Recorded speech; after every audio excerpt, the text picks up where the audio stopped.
Coming up on the Elon Phoenix Weekly. It's Alumni Week. We'll catch up with some of Elon Athletics' past champions. We'll also hear from this year's Hall of Fame inductees as they reflect on the prestigious honor. All that and more coming next on the Elon Phoenix Weekly.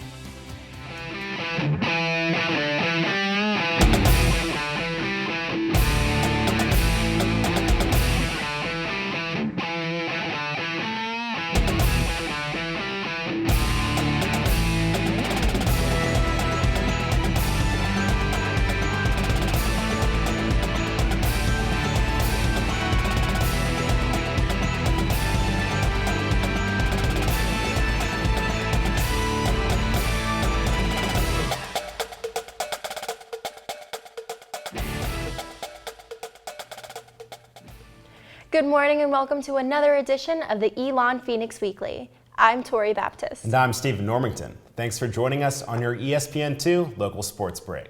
Athletes accomplish a lot at Elon, winning championships, earning weekly honors, and impacting the community off the field. While every Elon athlete eventually leaves the Elon bubble, their influence is never forgotten. Today we honor some of the alumni that achieved greatness both at Elon and after graduation. Most college athletes never matriculate into the professional ranks and end up joining the workforce, but one former Elon athlete is back on campus and looking to make his dream of playing professionally a reality.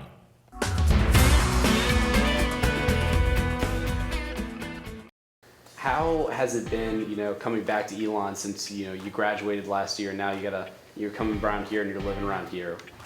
It's a lot different being at Elon and not taking classes and not being a student. It's a weird sort of transition stage that I'm still adapting to and trying to figure out, but it's been great. Coach Matheny's been very kind to me and allowed me to come back and work out with the team, use the facilities, and Dr. Danley has reached out to me and former teammate Roger Duga and taken us into his house, so it's been great, staying here and still being around the Elon culture.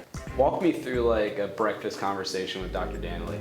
For example, he'll probably tell me what he's going to do on the agenda that day, and he is usually pretty specific with, who he's getting together with, what he's doing for lunch and dinner, and all of his plans. And then he'll also tell me, stories from either what happened yesterday or what happened 40 or 50 years ago. What are you doing around campus right now while you're back here preparing and trying to go over and play professionally? I'm currently in the process of trying to get a job overseas to play basketball. But again, I'm working out here on campus, playing basketball with the team, scrimmaging with them, and then I'm lifting on my own. At the same time, I'm applying for some other jobs to have a backup plan. It's got to be pretty different because probably for the first time ever, you're preparing your workouts, you're preparing all that mostly for yourself. You don't have the coaches around you anymore. So how do you do that? Yeah, it's different. I take time to prepare and plan out my workouts, what I'm gonna lift each day, how I'm gonna condition, get my cardio in. And so essentially I'm my own strength coach and I'm also my own athletic trainer. I gotta take care of little injuries, if my legs are tight, or just recognizing, okay, I need to stretch, or I need to do yoga, or I need to ice, and different things where normally I would have someone telling me and making sure that I take care of my body, but now it's kind of all on me. Obviously you had one of the great senior classes, it was you, Lucas, Riley, Sebastian, a lot of focus was on y'all last year. Now those other guys are gone, they're off doing other stuff. So how do you keep in contact with them first of all, and then how do you those are your roommates too, so how do you survive without them? Yeah, it's a lot of text messaging and a lot of Snapchat. Yeah, that's how we keep in touch with each other. And so, I don't see him as frequently. Obviously, I don't hear from him quite as often as you would like to, but it's fun to get an occasional Snapchat. For example, I got one from Lucas Troutman the other day where he was in the training room in Spain where he plays, and I think the caption was my trainer speaks to me in Spanish as if I know what the heck he's talking about. And so it's just small things like that. It's okay, wow, these guys are in Spain, the Czech Republic, Sebastian's out in Tennessee, all over the place, and we can still talk and have conversations and keep up with one another. Through all this, through living with Dr. Danley, being back on campus, you know, all your guys that you graduated last year, you know, all pursuing other interests right now.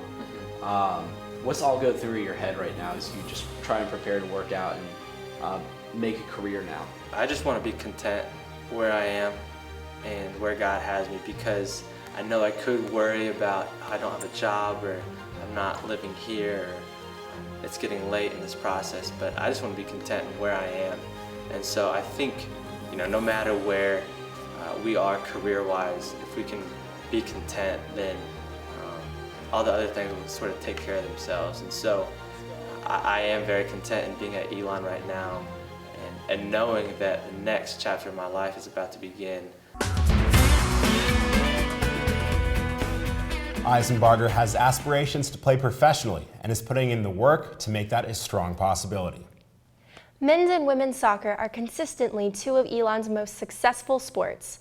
Players from both teams are continuing to shine as they make a name for themselves in the big leagues.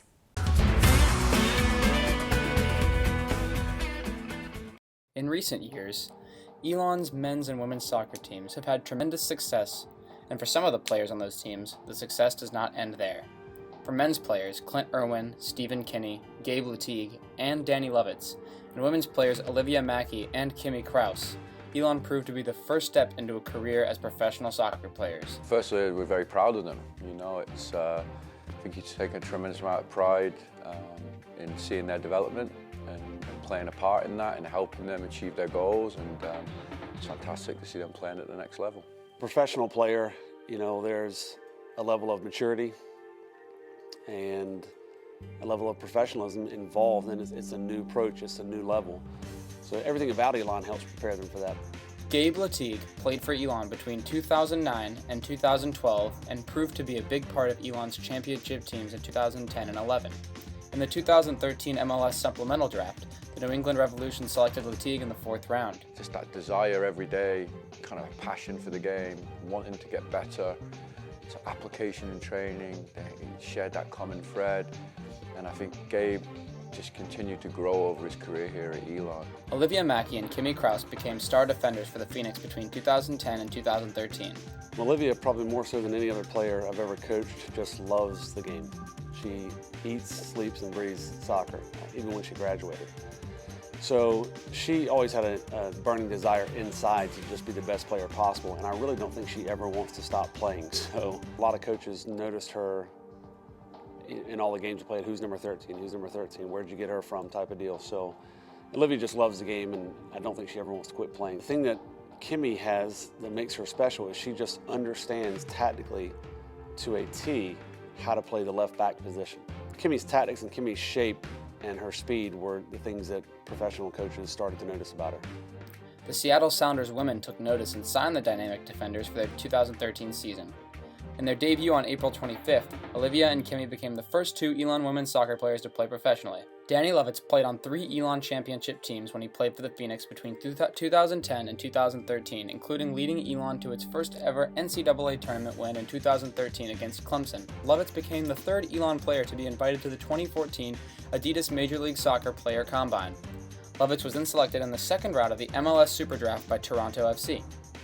He was loaned to the Wilmington Hammerheads to begin the 2014 season, but has since returned to Toronto to play alongside U.S. international Michael Bradley and English international Jermaine Defoe.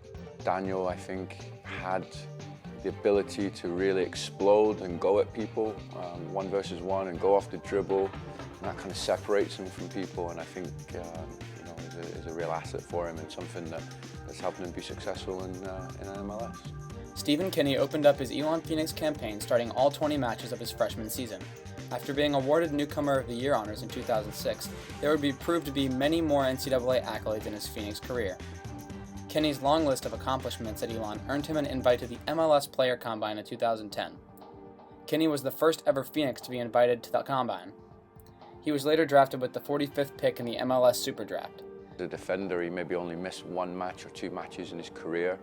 So he was extremely durable and tough and really held the back line, and I think with Stephen, Clint and a few other guys, they really kind of started the benchmark for our program and brought that initial success in winning a conference championship and you know, brought the mentality and the character needed to the program. Clint Irwin served as Elon's man between the posts between 2007 and 2010.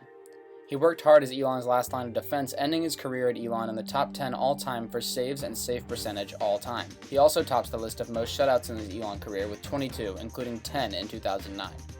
Clint was undrafted out of Elon and so joined Capital City FC in Ottawa, notching a rare goalkeeper goal in their game versus the Windsor Stars.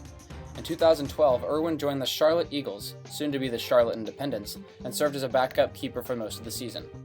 At the beginning of 2013, he went on trial with the Colorado Rapids and won the starting job there. I think he's done it the hard way, and I think that's kind of his character, and that's why I think that it's even more of a great story a little bit. You know, he's really had to earn it, and he deserves everything that he's achieving right now. And he's had his second season now in Colorado, and he's done terrifically well.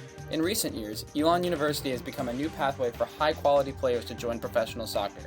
Former coach Darren Powell and current coaches Chris Little and Chris Neal have worked hard to recruit high-quality players and help them reach their highest potential. When a kid sits down in our office and we discuss development and a 3.5 or 4 year plan, you know, if they want to play professionally, there's a process to it, and there are proven results both on the women's and men's side for an Elon University soccer player to achieve that next level, which is professional soccer. Elon soccer programs hope to continue this pattern and send more players to the pros every year. And that brings us to today's trivia.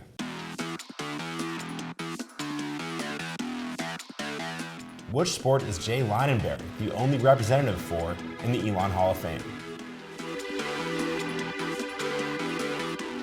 The answer to that coming up later in the show. It's time for our first commercial break, but when we come back, we'll introduce you to Elon football's most recent Hall of Fame inductees. You don't want to miss this.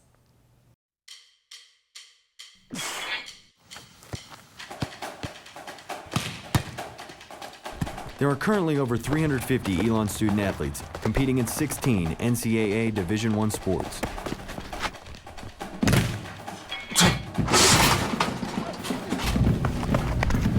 Scholarships enable us to succeed not only on the field, but also in the classroom. It helps us in achieving our commitment. To live the maroon life. Your gifts have the power to take Phoenix athletics to even greater heights while giving student athletes an outstanding education. What is living the maroon life? It's more than just the hustle and the sweat. It's more than just the pain and the frustration. It's more than just the triumph and the glory. The maroon life is you. Yes, you. You, the athlete, striving to be at your best day in and day out. You, the alumni who have been in the stands supporting Elon for years. You, the fans who stream into games hours before kickoff. And you, the little ones who will be the next generation of Phoenix fans. You are what drives Elon Athletics, and you are the reason we do what we do.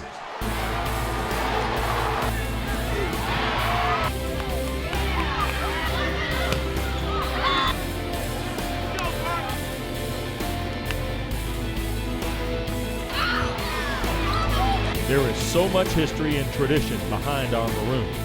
Conference titles, All-American, and national championships. But there is so much history and tradition yet to be made. So join us. Live the maroon life.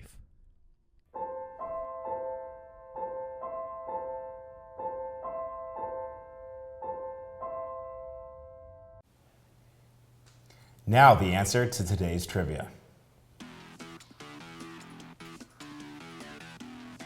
Before the break, we asked, which sport is Jay Linenberry the only representative for in the Elon Hall of Fame? The answer? Wrestling, which is no longer a sport at Elon. The Fighting Christians wrestling team was dominant during the 1970s, but then began to falter, and the program was eventually cut altogether. Which brings us to today's history. This week in Elon sports history, we take a look back at the revived wrestling team of the 1970s.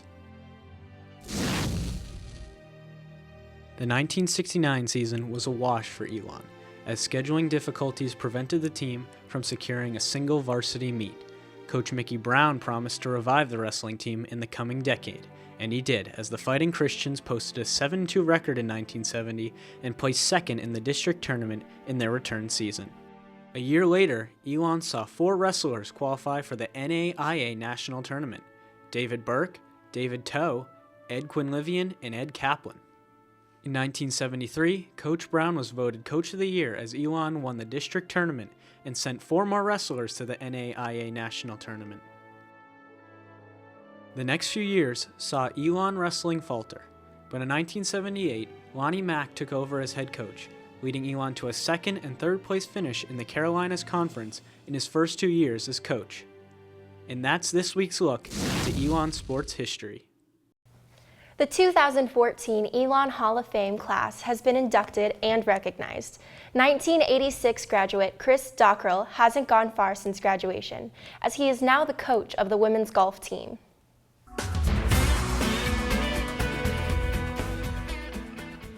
Chris, in recognition of your accomplished career as a player and your success in high-pressure tournament situations, it's my pleasure to welcome you to the podium for your induction into the Elon Sports Hall of Fame. Hall of Fame athlete and coach Chris Dockrell has been an irreplaceable asset to Elon's men's and women's golf programs. As a player in the 1980s, Dockrell found great success and made many friends while on the team. I had a great experience. I was here 2 years. First year was a lot of hard work and out on the golf course, but a lot of fun at night, I hate to say. It was a really good experience. The second year I was here was quite a bit different. We had a lot of younger guys, so I was really focused on the goals of my sport and graduating and everything. But it was great. Dockrell earned All-America honors, helped Elon take 2nd place in the conference, and won many individual titles, but it was his relationship with his coach that he valued the most. Probably my best memories are not so much the golf side of it, as I do have plenty of those, but actually sitting in Bill's office at night when he would do up the qualifying scores and just sitting talking to him and just the conversations that we would do at night, after the scores come in. And it was a ritual. After we played, we'd sit down in his office and we'd wait while he's putting all the scores up, and we'd do a lot of talking, and that was a great memory. In 1998, Coach Bill Morningstar gave Dockrell a new opportunity to help Elon. He became coach of the first women's golf team in school history, a position he still holds today. He also has the unique pleasure of being inducted alongside one of his former players, Beth Frace. Those times that when she played, to me it was such a great time, because it was golf, like I say, at its purest, where they were there for one reason, because they loved the sport, not so much because someone was paying them or any other reasons, but they just loved it, and it was just so enjoyable. It's great. For Dockrell, just being nominated to the Hall of Fame was a surprise and a privilege. It means everything. It shows what I did here back in the 80s, meant something. And me being part of the school for so many years afterwards, it's just a really nice, honor. And I never thought I would get in. I was only here 2 years, and so I didn't know if I was even eligible to be in the Hall of Fame. But it's just a great honor, and it's a great school, and just to be part of it is an awesome thing for me.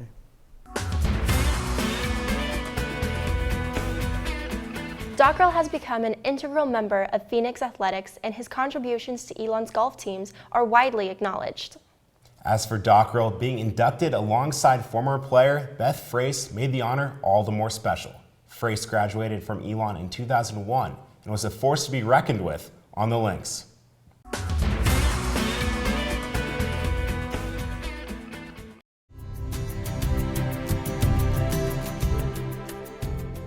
You can tell a lot about a team by looking at its roots, when it began, how it started, and how far it's come.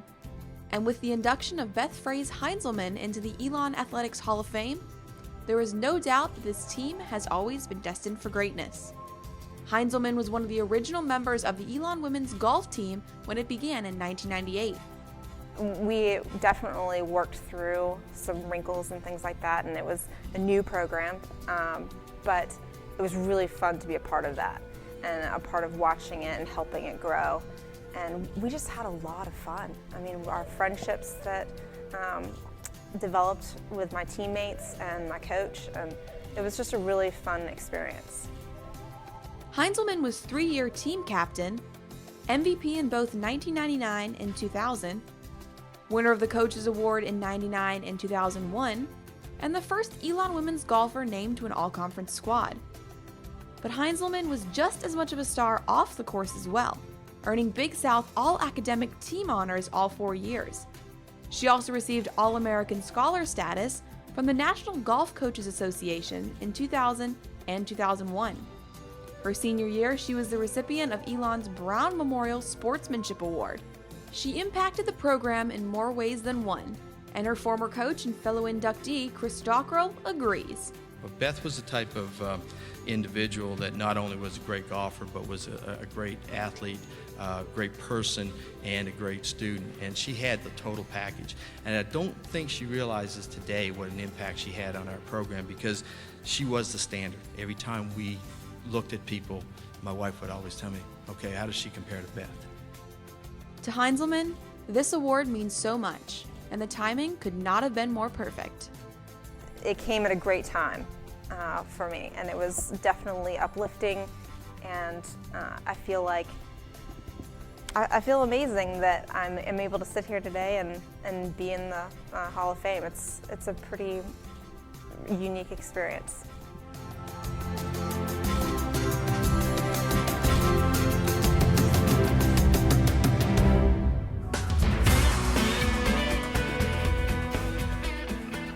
This was a whopping year for Elon Golf, as they made up 2/3 of the Hall of Fame inductees. It's time for our final commercial break, but first enjoy the song New Life by Adsman, courtesy of Limelight Records. If you like what you hear, you can find more at soundcloud.com/itsadsman for limelightmusicgroup.com.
Through their daily pursuit of excellence, Elon student athletes have gained recognition for their achievements, both on and off the field. Building a winning tradition takes hard work and dedication. Dedication to the Maroon life. Where success is not only measured by just wins and trophies, but also by the knowledge we gain. At Elon, we're more than just athletes.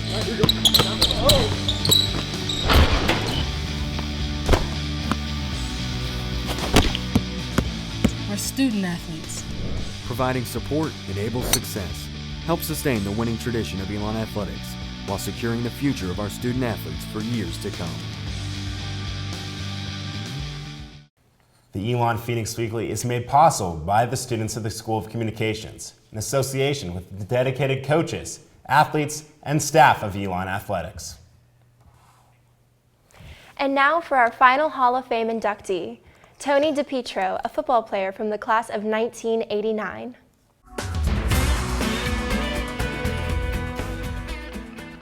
One of the greatest testaments to the prowess of an athlete is his or her success over a long period of time.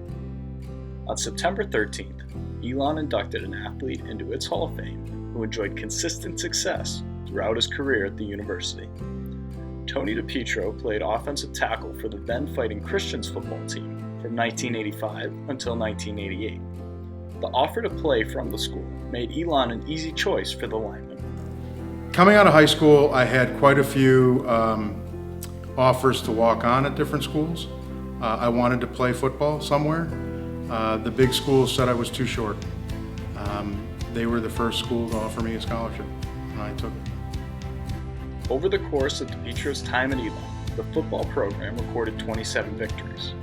Individually, he would earn All-Conference, All-District, and Second-Team All-American honors, though Tony is most proud of the Elon single-game rushing record of 309 yards earned by Dwayne Clark in 1987.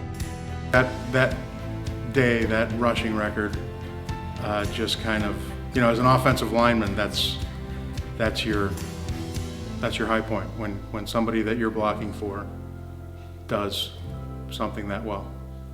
When reflecting on his induction, Tony summed it up in one word. It's an amazing feeling that I can't even explain, that someone, and I don't know who it was that nominated me, but someone felt that I belonged in the company of such great players and coaches. And somebody else agreed with it. So that's amazing to me. DePietro now works in banking in Cleveland, but he carries with him a plethora of memories made while at Elon. We played Central Florida my senior year, and it was so hot and humid. And at some point during the second half, I turned to the person who was playing next to me and said, I think I have to call timeout. I can't breathe. And he said, if you call timeout, Carden will kill. Coach Carden was our head coach. He said, Carden will kill you. Well, at that moment, Coach Carden was yelling something of encouragement, I'm sure, to the field. And I turned to him and pretended that I didn't hear what he was saying. And I said, what, you want a timeout? I'll call timeout. And he got so angry that he literally threw his headset at me and yelled, no, I don't want a bleeping timeout. That was one, I mean, I think of that all the time. It just brings a smile to my face. Someone asked me earlier what I remember most, and I remember the players, the friends, and the practices. I have very little recognition of games, but my friendships and the practices is what I remember. And that just sums everything up as my experience.